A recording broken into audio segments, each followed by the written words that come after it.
Hey there everyone, it's Chris Mack, and today I want to talk about gear to throw into a IFAK med kit for in your truck, whatever you want to do with it, but some cool items. And definitely stay tuned to the end because I'm going to be linking another video and saying, hey, by the way, I'm going to be giving a lot of this stuff away. So all that being said, let's go ahead and get started. First and foremost, I said this in another video on my own individual IFAK, is that you need to have some gloves because ironically enough, of all this stuff that's out there, bloodborne pathogens are still one of the most likely things out there to get you. So gloves is an important one. I think everybody has these now, but a mask isn't a bad idea. If nothing else, so you can steal it out of your kit whenever you have to go get groceries because somebody behind the counter says, hey, where's your mask? So if nothing else, you can go get groceries because you have this. What else?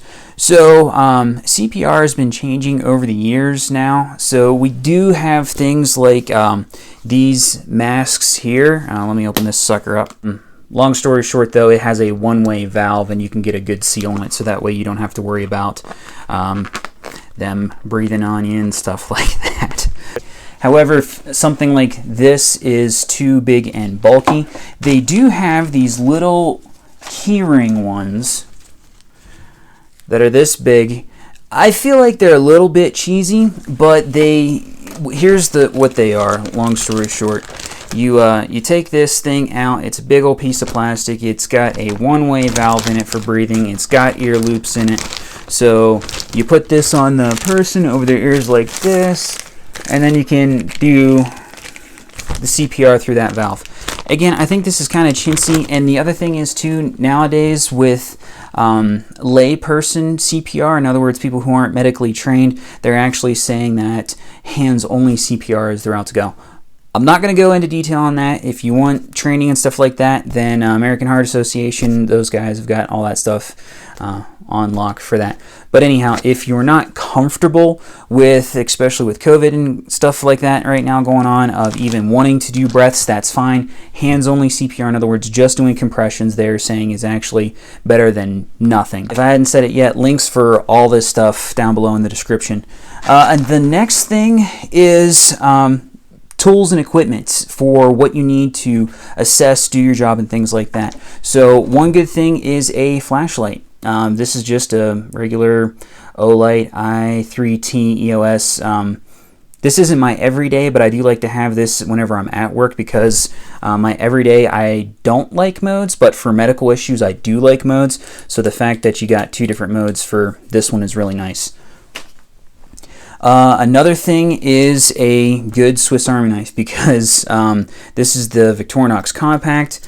I like that it has scissors in it, and then if you're using things like tourniquets and all that stuff and you need to put time and date on it, this one does come with a pen. So really huge fan of this one for work. Another thing that has actually become much cheaper since back in my day whenever I got started out as an EMT and stuff are these portable little mini pulse oxes.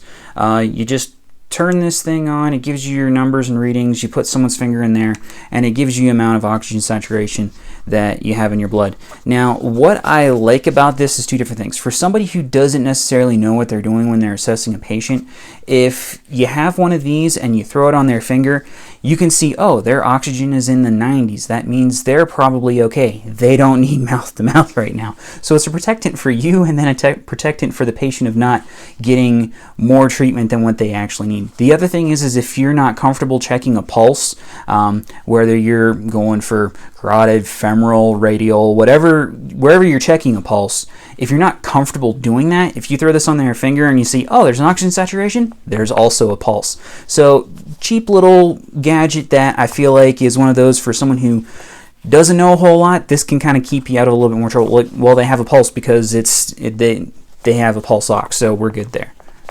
Emt Shears, then you can't go wrong with some good old shears.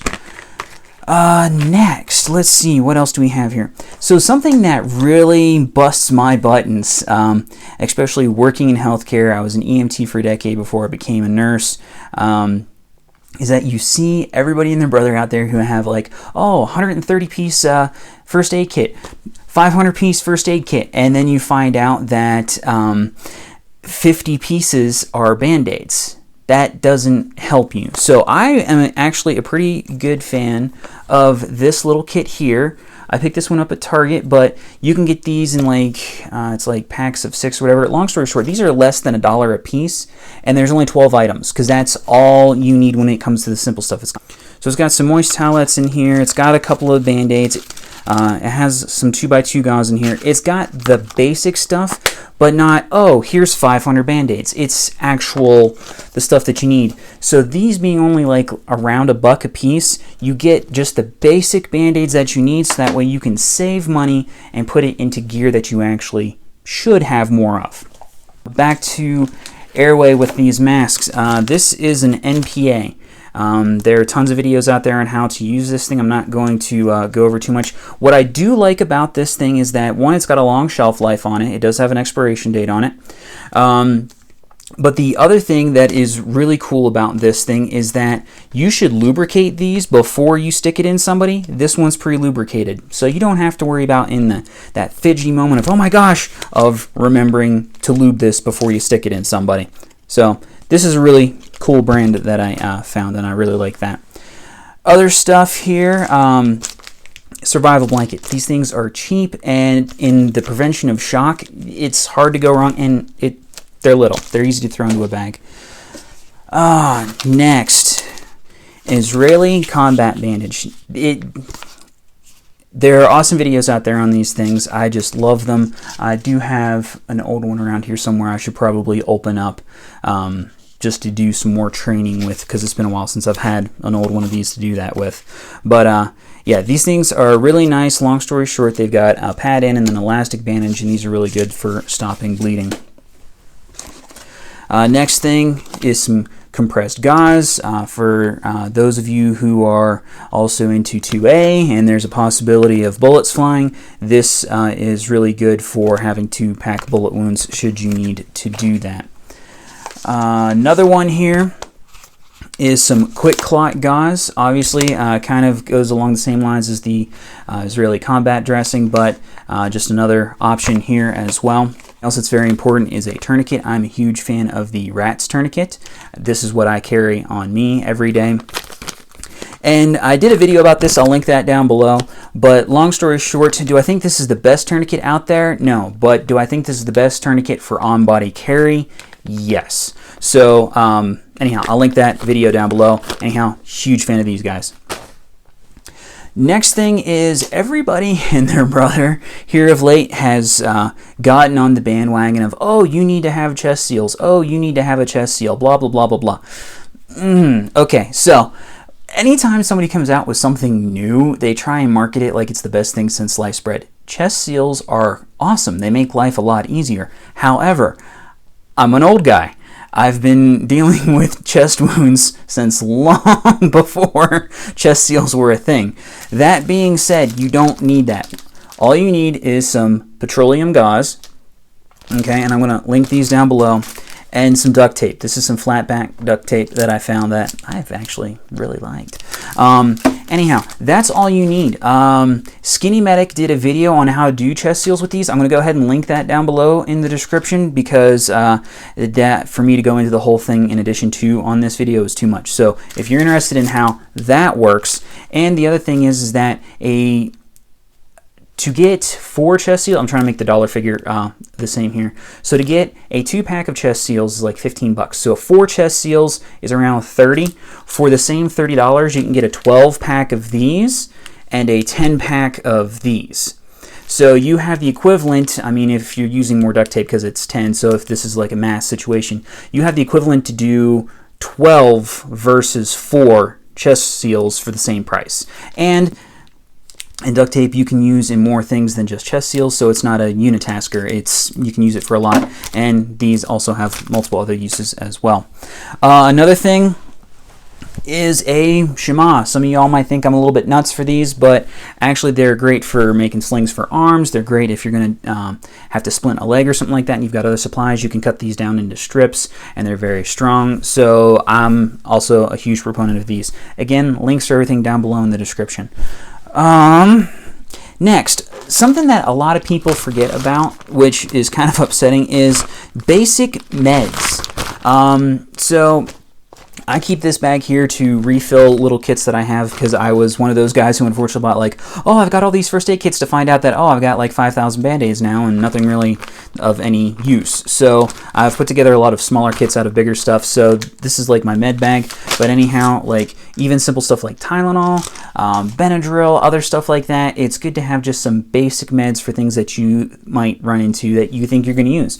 If you're someone who typically gets headaches, then have your favorite headache medicine in one of these small little vials. If you're someone who's got a lot of GI upset and stuff like that, then maybe you want some Imodium in your bag or something like that. Kind of detail it towards you. And that's another thing too, is don't think that anything here necessarily you have to have, but detail what you need to what you're going to use. Because like I said, do you need these big old shears if you have a Swiss Army knife that's got scissors in it? This is going to be a little bit quicker and faster, but if you don't think you're going to use this, but you think you're going to use this more often, then use this. Tailor all this stuff to what it is that you're going to use. All right, last but not least though, very important, is how the heck are you going to carry all this? And there's all kinds of different ways. So if you have a big kit, something like this, this is a 511 pack. I've got the smaller one. It's really nice. Lots of compartments and everything like that. The main thing I like about it is that it's heavy duty. I don't have to worry about throwing this in the back of my truck and something happening to it. But don't think you have to go expensive on anything either. A regular old backpack. I built one of these for my wife, and we wanted it to kind of blend in. So it's a duffel bag that some teenager would have be taken to school. So that way it's slow pro, but it's still sturdy. So use what you got too. Some other ideas for packs is if you're looking for a smaller, like on body kit, this Maxpedition, which version is this one? Micro Pocket Organizer. So this is kind of on the smaller side. This is a little bit bigger than my personal kit that I use, but I gutted an old camera bag for mine. And then if you need something bigger, then here is this one also from Maxpedition. This is the Fatty Pocket Organizer, and this thing has got some heft to it. You can get a lot of gear in here. Alright folks, like I said, just some ideas on some really cool gear that you should carry or have close by on you in the truck and stuff like that. Again, detail it towards you. If you carry a Swiss Army knife all the time, then maybe you don't need shears. If you are more prone and have the room to carry something like this in your truck, then maybe you don't want to necessarily carry one of these, or you fall into the adage of hands-only CPR. Things like that. Again, don't overspend on expensive kits that say, oh, look, it's 150 pieces. Oh, it's a 200-piece kit. Look at what's in that kit. If you see that 2/3 of that big number of this many piece kit is Band-Aids, don't get it because it's junk. Get something easy like this that's just what you need. And then also, don't carry this the way it is. Break this down too. Put it in something smaller so you can get more gear on you than what you need. Carrying around 50 Band-Aids doesn't help anyone. All right.